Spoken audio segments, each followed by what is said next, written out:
कभी अगर बनना हो तो बाज बनना, लेकिन कभी तोता मत बनना। तोता बोलता तो बहुत है, लेकिन ज्यादा ऊंचाई तक उड़ नहीं सकता।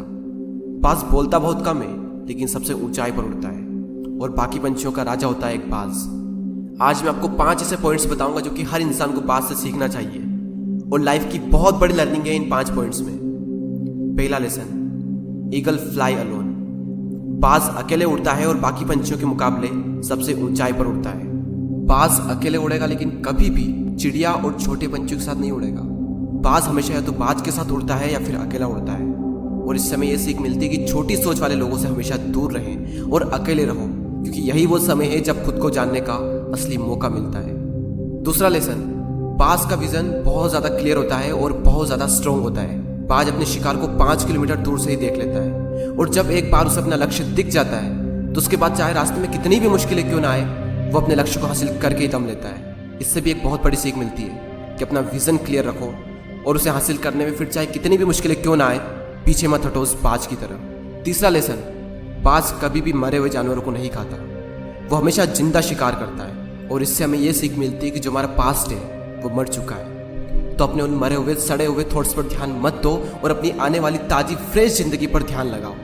अपने पास्ट की पुरानी यादें जो तुम्हें तंग करती है, उन्हें वहीं रहने दो जहां पर उसकी जगह है, और तुम्हारे पास्ट की जगह है तुम्हारे पास्ट में, उसे वर्तमान में जगह मत दो। क्योंकि एक बार अगर तुम्हारा पास्ट तुम्हारे प्रेजेंट में आ गया, तो तुम्हारा पास्ट तुम्हें कभी प्रेजेंट में नहीं रहने देगा।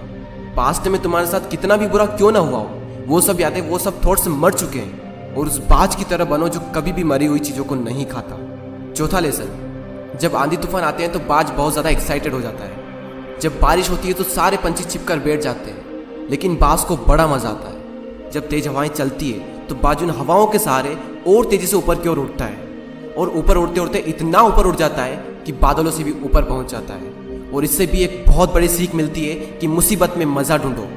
और नेपोलियन हिल ने एक बार कहा था कि हर बड़ी चुनौती अपने साथ में एक बहुत बड़ा अवसर लेकर आती है। तो उस बाज की तरह तुम भी अपने अवसर को पहचानो, और जिस दिन तुमने अवसरों को पहचान लिया तो सारी मुश्किलें तुम्हारे नीचे होगी और तुम उन मुश्किलों के ऊपर होगे। फिफ्थ लेसन, बाज अपने घोंसलों में से सॉफ्ट घास को हमेशा निकाल देता है, ताकि बाज का जो बच्चा होता है वो उसमें कंफर्टेबल ना हो सके। क्योंकि अगर वो घोंसले में कंफर्टेबल हो गया तो वो वहीं रहना पसंद करेगा, लेकिन बाज ऐसा कभी होने नहीं देता। बाज एक पंछी है, और उसे भी ये बात पता है कि there is no growth in comfort zone. लेकिन हम तो इंसान है ना, और इंसान होने के बावजूद भी कई सारे लोग इस बात को समझते ही नहीं। आप जितना ज़्यादा कंफर्ट जोन में रहोगे, आपकी लाइफ आने वाले टाइम में उतनी ही ज़्यादा अनकंफर्टेबल हो जाएगी।